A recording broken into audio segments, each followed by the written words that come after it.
name is Kush and I'm doing BDES at IIT. Um, why did I choose design? Actually, I was also a JEE aspirant, and until very much before the UCEED paper, I was preparing for JEE only. But then I had a feeling that I'm not doing very well in my JEE subjects, but I always had a little bit knack for drawing, and I was always oriented towards design.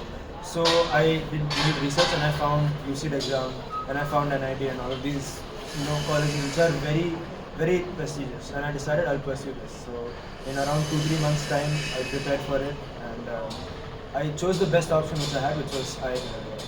So I chose design because when I make something, I feel very happy about it. I enjoy making things, whether it be a physical product or whether it be a digital poster or anything.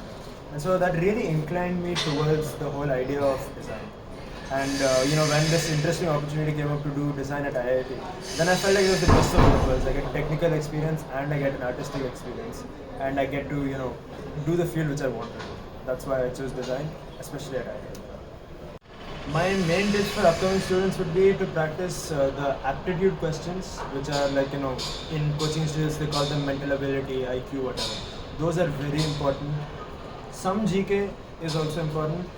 English and math are there in the paper, but those are less weightage, so you can kind of skip. This year they have increased the weightage for drawing questions in most exams, so focusing on drawing would be a really good for you, because a lot of marks are awarded for that. As for once you come to college, mostly things you will learn as you do, but if you have prior experience in painting and drawing and little bit digital work, any softwares, any digital design softwares, artistic softwares, it is very helpful.